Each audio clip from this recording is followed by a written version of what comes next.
이 세상의 주관자는 하나님이십니다. 그래서 그리스도인들은 언제나 역사의 주인이 하나님이심을 고백합니다. 그런데 역사의 주인이신 하나님께서는 이 역사를 이끌어 가시면서 언제나 하나님의 사람들을 통해서 이루어 가십니다. 그래서 성경에 보면 수많은 믿음의 사람들이 등장하게 되는데 규격화되고 정형화된 사람들이 아니라 여러 가지 특징을 가지고 하나님께 쓰임받았음을 알 수가 있습니다. 그래서 어떤 사람에게는 아주 특출난 용기와 믿음이 있었지만 그렇지 않았던 사람들에게도 하나님은 동일한 은혜를 통해서 그들을 들어 사용해 주셨음을 성경은 우리에게 증언해 주고 있습니다. 이것만 봐도 하나님께서는 다양한 방법으로 역사해 주신다고 하는 사실을 우리는 알 수 있습니다. 그래서 성경에서는 언제나 하나님의 사람들을 통해서 하나님께서 이루어 가시는 역사가 얼마나 중요한지를 우리에게 말씀해 주고 있습니다. 저는 이번 주부터 한 3주 동안 우리 믿음의 사람들을 소개하고 그 믿음이 어떤 믿음이 있는지를 한번 살펴보고 앞으로 우리 교회가 하나님의 사람들을 뽑고 선출해야 되는데 우리 권사님과 안수 집사님과 장로님들을 세워가야 되는데 어떤 분들을 세워야 될까 함께 고민하고 기도하는 시간을 가지려고 합니다. 이진표 목사님은 별세의 지도자라고 하는 책에서 우리는 지도자와 지배자의 개념을 구별해야 된다 말씀하십니다. 지도자는 정신을 지배하는 자요, 다른 사람의 마음을 감동시키는 자, 그래서 감동하기 때문에 따라오도록 하는 자가 지도자이다 라고 말하면서 지도자와 지배자는 다릅니다. 지배자는 다른 사람을 넘어뜨리고 죽이고 싸워 이김으로써 자리를 얻습니다. 그러나 지도자는 자기와의 싸움에서 이긴 자요, 자기를 부정하고 다른 사람을 섬김으로 자리를 얻습니다. 지배자는 살아서 역사를 지배하고 지도자는 죽어서 하나님의 놀라우신 은혜의 자리까지 사람들을 바꿔가는 역사를 이룬다고 목사님은 표현하고 있습니다. 지배자는 자기를 다스리기 위해서 사람들 위해 군림하는 자리이지만 그러나 지도자의 위치는 사람들을 인도하기 위해서 겸손하게 섬기는 위치라고 말씀합니다. 지배자는 통솔력을 갖추어야 하지만 지도자는 지도력을 가져야 되는데 통솔력은 외적인 조직과 권위로 창출될 수 있으나 지도력은 인격적인 감화로 이루어진다라고 말씀하시면서 지도자란 먼저 실천하는 자요, 먼저 섬기는 자요, 인도자의 역할을 하는 사람임을 말씀하고 있습니다. 이 세상에 태어나서 지배자가 되는 것은 많은 사람들로부터 영광을 받고 누릴 수 있지만 지도자로 부름을 받는 사람에게는 특별히 하나님께서 그에게 하나님의 영광을 돌리도록 하고 그를 통해서 하나님의 역사를 이루어가도록 하셨다라고 말씀하고 있습니다. 저는 우리 한신교회 안에는 지배자가 아니라 지도자가 세워지고 자기를 드러내고 자기의 생각대로 뭔가를 하려고 하는 사람이 아니라 먼저 섬기고 다른 분을 감동시킴으로써 함께 하나님의 일들을 만들어가는 믿음의 사람들을 세워가는 우리 한신교회가 될 수 있기를 간절히 소원합니다. 그런 의미에서 오늘 느헤미야는 아주 특별한 믿음의 사람이었음을 알 수가 있습니다.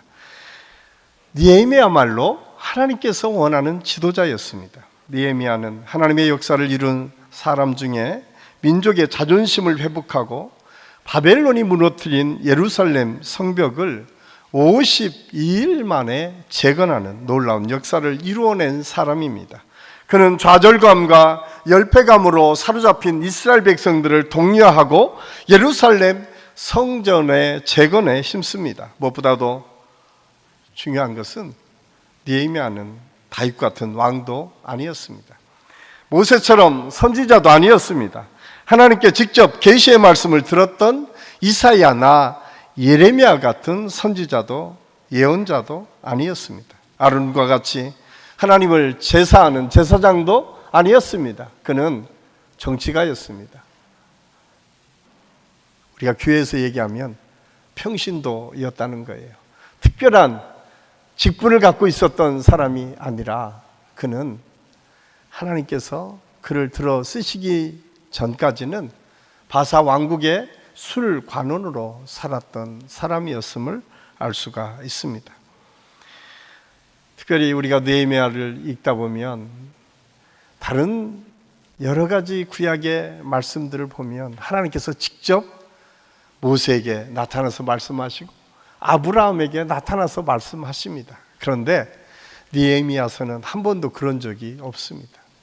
그럼에도 불구하고 그가 하나님께 붙들리고 쓰임받았다라고 하는 것입니다. 그리고 그를 통해서 하나님의 위대한 역사가 이루어졌다라고 하는 사실입니다. 이것은 어쩌면 우리 믿음의 사람들에게는 참 위로가 되고 힘이 되고 은혜가 되는 말씀이에요. 우리도 모세처럼 하나님의 음성을 직접 듣지는 않았지만 아브라함처럼 하나님께서 때마다 나타나셔서 말씀해 주시지는 않았지만 하나님의 성경 말씀으로 우리가 깨달아지고 은혜 받는 그것을 붙잡고 기도하며 나아갈 때에 하나님의 놀라운 역사를 이루었던 느헤미야처럼 하나님께 쓰임받고 하나님의 역사를 이루어 갈 수 있다라고 하는 그 비전을 우리에게 갖게 하는 것만으로도 느헤미야는 아주 특별한 의미 있는 사람이다라고 우리가 볼 수가 있습니다.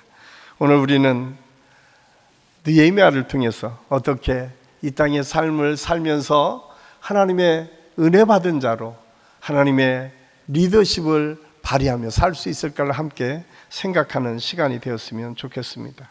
먼저 느헤미야가 살았던 시대의 배경을 보면 기원전 586년 유다가 바벨론에 의해 망했던 때입니다. 그때 이스라엘 사람들은 포로로 끌려가고 예루살렘 성은 파괴되었습니다. 그리고 바벨론도 바사 제국에 의해 망하면서 다시 유다는 바벨론이 아니라 바사 나라의 지배를 받는 속국이 되었음을 알 수가 있습니다.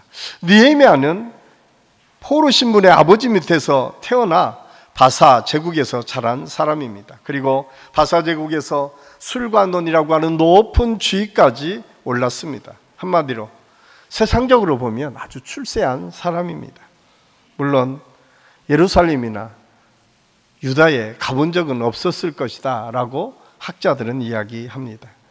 그런데 그가 오늘 우리가 읽은 느헤미야 1장 1절에서 그가 수상궁에 있었을 때에 한 형제 중 하나니아가 두어 사람과 함께 유다에서 이를 얻기로 내가 그 사로잡힘을 면하고 남아있는 유다 사람과 예루살렘 형편을 물은즉, 이렇게 시작합니다.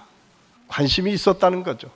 그는 수산궁에 있었지만 언제나 자기 민족 이스라엘에 대해서 관심을 갖고 있었습니다. 하나님의 성전이 있었던 예루살렘, 하나님의 역사가 어떻게 그곳에서 계속 이어지고 있는가에 대해서 끊임없이 관심을 갖고 있었다라고 하는 사실을 알 수가 있습니다. 그 관심이 그 소식을 들으면서 사명감으로 바뀌기 시작합니다.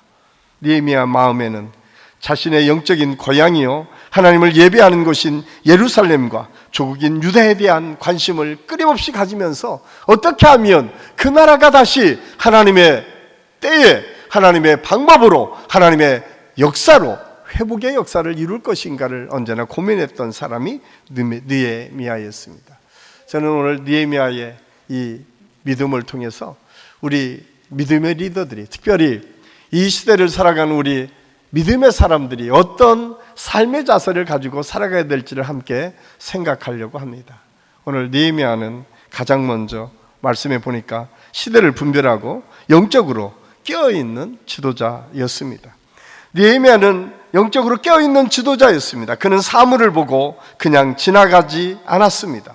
자신의 현실에 안주하며 더 이상 자기에게 주어진 놀라운 하나님의 사명을 외면하는 사람이 아니었습니다. 그는 개인적으로 보면 성공한 인생이었고 포로 2세로 더 이상 올라갈 수 없을 정도로 높은 지위에 올라가 있었습니다. 바사 왕국의 술 관원이었으니까 지금으로 얘기하면 경호실장이나 대통령의 경호실장이나 비서실장 정도의 높은 위치에 올라가 있었던 사람입니다. 그러나 그는 민족의 수탈을 당하고 예루살렘 성이 무너졌다는 소식을 듣고 아주 민감하게 반응합니다. 여기에 믿음의 사람과 믿지 않는 사람의 차이가 있음을 우리에게 말씀해 주고 있습니다. 믿음의 사람은 자기의 삶의 자리에만 안주하지 않습니다.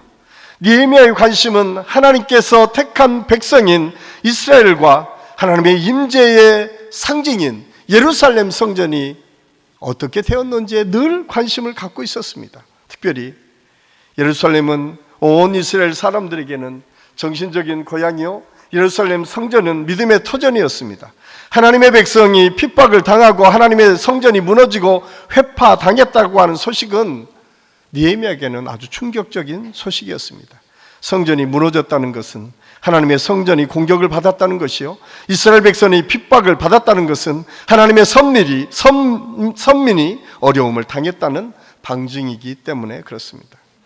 영적인 민감함은 영적으로 깨어있음이 무엇인지 우리에게 가르쳐주는 이 사건은 먼저 하나님께서 통치하시고 하나님의 뜻을 분별하고 하나님의 뜻이 이 땅에 이루어지기를 원하는 느헤미야의 마음을 읽을 수 있습니다. 예수님께서는 이렇게 말씀하셨습니다.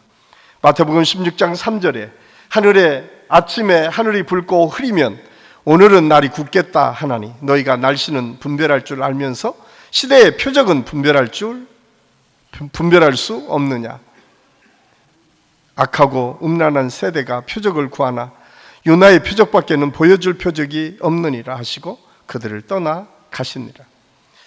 예수님께서 그렇게 말씀하십니다. 너희들이 이 세상의 계절의 변화, 그리고 어떻게 날씨가 변해지는지는 그것만 보면 다 깨달아 알면서 어떻게 이 시대를 보면서 이 시대를 통해서 원하시는 하나님의 뜻을 분별하지 못하느냐고 안타까운 마음을 가지고 지금 지적하고 있는 것을 오늘 말씀은 우리에게 말씀해 주고 있습니다. 그러면서 너희들이 겨우 구하는 것은 자기들이 보고 싶고 원하는 것만을 바라보고 표적을 구하고 있지 않느냐라고 질타하는 장면을 성경은 우리에게 말씀해 주고 있습니다. 로마서 12장 2절은 이렇게 우리에게 말씀합니다. 너희는 이 세대를 본받지 말고 오직 마음을 새롭게 함으로 변화를 받아 하나님의 선하시고 기뻐하시고 온전하신 뜻이 무엇인지 분별하도록 하라. 사도 바울은 특별히 이 세대를 따라가지 말고 하나님의 뜻이 무엇인지 분별하는 것이 중요하다고 말씀하고 있습니다. 이 영적인 불별함, 영적인 민감함이라고 하는 것은 무엇일까? 그것은 오늘 느헤미야가 그런 것처럼 하나님의 시선으로 세상을 보는 능력입니다. 하나님의 마음으로 세상을 품는 마음입니다. 그래서 영적인 분별은 특별한 계시를 받거나 특별한 능력을 소유한 사람들이 아니라 하나님의 시선으로 한 사람 한 사람을 바라보고 하나님의 마음을 가지고 같이 공감하고 아파할 줄 아는 사람, 그 사람이 영적인 깨달음이 있는 사람이고 영적인 분별력이 있는 사람임을 오늘 성경 우리에게 말씀해 주고 있습니다. 사실 오늘 느헤미야에게 예루살렘의 성전이 무너졌다라고 하는 소식은 어쩌면 애써 외면하고 싶은 이야기가 아닐까요? 포로된 나라, 이미 망해버린 나라, 그 나라의 문제를 자기가 높은 지위에 있었던 이 바사 제국에서 생각하고 이야기한다고 하는 것 자체가 자기 성공에 문제가 된다고 생각할 수 있는 충분한 이유가 있었음에도 불구하고 그는 그 소식을 듣자마자 금식하며 기도했다라고 성경은 우리에게 말씀해 주고 있습니다. 하나님의 시선을 가지고 아파하고 하나님의 마음을 가지고 울면서 하나님께 그 문제를 가지고 나아갔었다라고 오늘 성경은 말씀해 주고 있습니다. 그렇습니다. 이 땅의 믿음의 지도자, 우리 한신교회 앞으로 세워질 믿음의 지도자들은 어떤 태도와 자세를 가져야 될까? 그것은 언제나 하나님의 시선을 가지고 하나님의 마음을 가지고 세상을 바라보고 사람들을 품을 수 있는 넉넉한 믿음의 소유자들이 리더가 될 때, 그 공동체는, 그 교회는 하나님의 역사를 이루어가는 교회로, 공동체로 성장하고 발전하게 될 줄로 믿습니다. 이 은혜가 우리 한신교회 모든 성도들의 삶 속에서도 이루어질 수 있기를 예수님의 이름으로 간절히 축원합니다. 느헤미야는 또한 자신을 돌아보며 책임감을 느끼는 지혜를 얻게 됩니다. 기도는 자신을 돌아보게 합니다. 우리가 간혹 열심히 기도하면서 상대방을 비방하고 비난하는 사람들이 종종 있습니다. 그것은 잘못된 기도의 방법입니다. 기도하는 사람들은 언제나 먼저 자신을 보는 사람입니다. 자신의 들보를 깨닫고 남의 티를 덮어줄 수 있는 넉넉한 마음을 소유하는 사람, 그 사람들이 참으로 기도하는 사람이다 라고 하는 사실을 우리는 알아야 됩니다. 오늘 느헤미야는 포로 2세로 자기 조국 유다의 멸망이 당했다고 하는 사실을 듣고 그는 먼저 그가 스스로 회개하며 나아가고 있음을 알 수가 있습니다. 바사 왕국의 편한 생활에 그냥 안주하며 살아도 문제 삼을 만할 사람이 아무도 없었음에도 불구하고 그는 기도하면서 말씀대로 살지 못한 조상의 죄까지 품고 회개 기도를 시작합니다. 그 조상의 피를 가지고 여전히 죄 속에 묻혀 사는 자신의 모습을 발견하고 철저히 회개하고 있음을 오늘 성경 우리에게 말씀해 주고 있습니다. 오늘 본문 6절, 7절은 느헤미야 기도를 이렇게 소개하고 있습니다. 이제 종이 주의 종들인 이스라엘 자손을 위하여 주야로 기도하며 우리 이스라엘 자손이 주께 범죄한 죄들을 자복하오니 주는 귀를 기울이시며 눈을 여시사 종의 기도를 들으시옵소서. 나와 내 아버지 집에 범죄하여 주를 향하여 크게 악을 행하여 주께서 주의 종 모세에게 명령하신 계명과 율례와 규례를 지키지 아니하였나이다. 나와 내 아버지, 내 믿음의 조상 아브라함 때부터 지금까지 주신 그 하나님의 은혜를 우리가 잊어버리고 살았습니다. 주님, 그 죄를 용서하여 주옵소서. 저는 이 느헤미야의 기도를 보면서 저 자신에게 스스로 물었습니다. 너는 어떻게 기도하면서 우리 교회의 성도들을 바라보고 있느냐? 너는 어떻게 목회하면서 하나님의 역사를 바라보고 있느냐? 혹시 내가 어떻게 알아요? 나는 상관없어요. 내가 그렇게 하라고 했습니까? 아니요. 우리 조상들이 잘못 살고 그 벌을 받은 것 아닙니까? 내가 그러라고 그랬습니까? 아마 충분히 항변할 수 있는 이유들이 얼마든지 있었을 것입니다. 그런데 그는 그렇게 말하지 않았습니다. 오히려 그는 철저히 조상들의 죄까지 뒤집어 쓰고 회개하며 하나님 앞에 나아갑니다. 9절 10절은 이렇게 그 회개의 기도를 소개하고 있습니다. 만일 내게로 돌아와 내 계명을 지켜 행하면 너희 쫓긴 자가 하늘 끝에 있을지라도 내가 거기서부터 그들을 모아 내 이름을 두려고 택한 곳에 돌아오게 하리라 하신 말씀을 이제 청하건대 기억하옵소서. 이들은 주께서 일찍이 큰 권능과 강한 손으로 구속하신 주의 종들이요 주의 백성이니이다. 그는 그 아픈 역사의 고통들을 자기가 끌어안고 하나님 앞에 나갑니다. 그러면서 그렇게 기도합니다. 하나님, 하나님의 말씀에 돌이키면 회복시켜 주신다고 말씀하시지 않았습니까? 별들 사이에 너희가 있다 하더라도 다시 하나님의 나라로 너희를 부르고 인도하시겠다고 말씀하신 그 말씀을 기억해 주옵소서. 그는 자기가 지은 죄도 아니었지만 그 민족의 아픔과 그 이스라엘 백성들의 죄를 끌어안고 하나님 앞에 무릎을 꿇으며 다시 하나님의 말씀이 우리에게 나타나서 회복의 역사가 있기를 위해서 기도하고 있습니다. 지도자는 누구인가? 믿음의 리더는 누구인가? 책임을 질 줄 아는 사람입니다. 어떤 문제를 보든 그것이 자기 책임이라고 하는 사실을 깨닫고 그 영역을 넓혀갈 때에 그 지경이 넓어지고 위대한 지도자로 세움을 받을 수 있다고 하는 사실을 우리는 잊어서는 안 됩니다. 1950년대 기독교 영어로 잘 알려진 코어바디스라고 하는 영화가 있습니다. 우리가 잘 아는 네로 황제의 대화재 사건을 다룬 이야기입니다. 예수 믿는 사람들을 핍박하기 위해서 화재를 일으켜 놓고 누구든지 예수 믿는 사람을 죽이기 시작합니다. 그 많은 순교자들이 그 시대에, 네로 황제 시대에 있었다라고 여러 가지 역사적 기록은 우리에게 증언하고 있습니다. 그때에 어느 날 베드로가 로마를 황급히 더 이상 주님의 복음을 증거할 수 없다는 생각에 빠져나가고 있었습니다. 그때 갑자기 멀리서부터 가까이 오는 예수님을 발견하게 됩니다. 그리고 그가 그렇게 고백합니다. 코바디스 도미네, 주여 어디로 가시나이까? 그때 예수님께서 그렇게 말씀하십니다. 너희가 버리는 로마를 향해서 내가 다시 그들을 살리기 위해서 들어간다.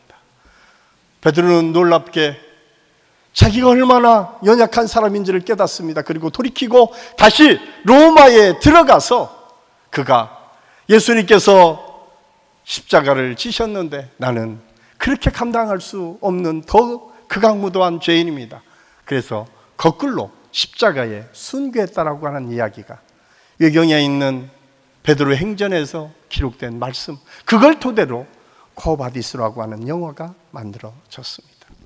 여러분, 예수 믿는다는 것은 무엇입니까? 나 하나 잘 먹고 잘 살고 내가 구원받는 것, 이것으로 끝나는 것이 예수 믿는 사람들의 삶의 모습일까요?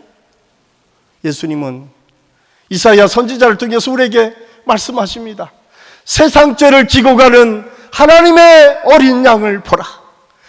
우리 주님께서는 각기 제 길로 갔던 하나님의 백성들을 위해서 묵묵히 십자가를 지시고 분할방울 피 한 방울까지 남김없이 주셔서 구원의 역사를 이루시고 그분이 나의 주님이고 나의 하나님이시고 그분 때문에 내 인생이 변화됐다고 선언한 우리가 우리 가정의 문제, 우리 직장의 문제, 우리 사람의 과정에 삶의 여러 가지 과정에서 우리는 어떤 책무와 책임감을 가지고 살아가고 있는가? 우리 스스로에게 한번 물어봐야 됩니다. 오늘 느헤미야는 자기 민족의 아픔과 고통을 가슴에 품고 하나님 앞에 나아갑니다. 그리고 하나님의 말씀을 다시 기억하여 그것이 해결되고 다시 하나님의 역사가 회복되기를 꿈꾸고 있습니다. 여러분, 우리 한신교회는 어떤 교회입니까?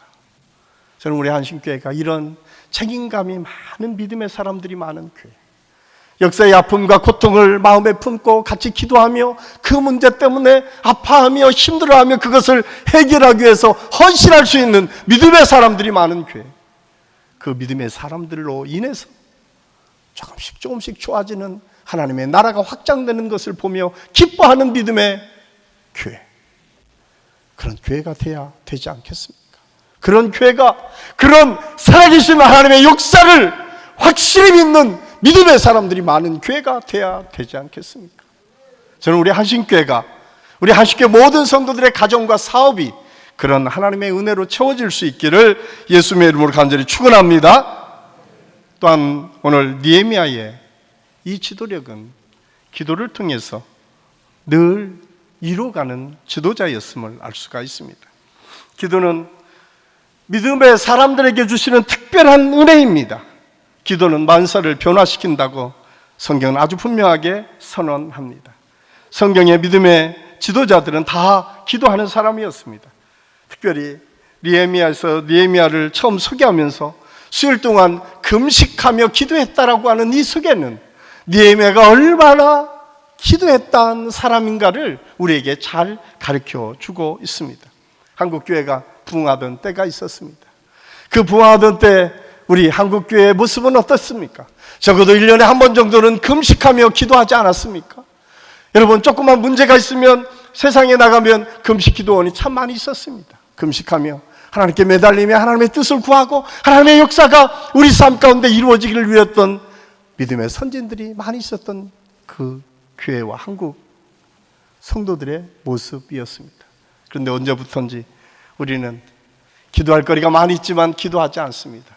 금식해야 되지만 금식하지 않습니다. 이사야 선지자는 이사야 58장 6절에서 이렇게 우리에게 말씀합니다. 내가 기뻐하는 금식은 흉악의 결박을 풀어주며 멍에의 줄을 끌어주며 압제당하는 자를 자유하게 하며 모든 멍에를 꺾는 것이 아니겠느냐. 정말 우리가 지금 금식할 때입니다. 이 나라와 민족을 위해서, 경제적인 어려움을 극복하기 위해서, 우리 힘들고 어려운 삶의 여정 속에서 우리가 하나님의 뜻대로 살기 위해서는 오늘 이사야 선지자의 말씀처럼 금식을 통해서 풀어주고 해방시키고 새롭게 변화시켜가는 하나님의 능력이 아니면 살아갈 수 없는 연약한 존재들인 것을 우리가 압니다. 그럼에도 불구하고 우리는 잘 금식하지 않습니다. 2000년 뉴욕 타임즈는 한 세기를 돌아보며 1000년의 역사 속에서 가장 위대한 지도자가 누구였을까를 조사했습니다. 많은 지도자들이 있었는데 영국의 엘리자베스 1세 여왕이 뽑혔습니다. 여러 가지 이유가 있었겠죠. 위대한 왕으로 영국을 지금의 영국 이상의 나라로 만들어갔던 왕.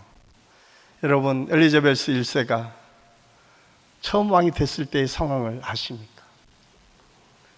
그 어머니는 생모는 단두대에 죽게 됩니다. 그리고 왕족이었지만 더 이상 왕의 힘을 다 빼기 위해서 대신들이 모의를 합니다.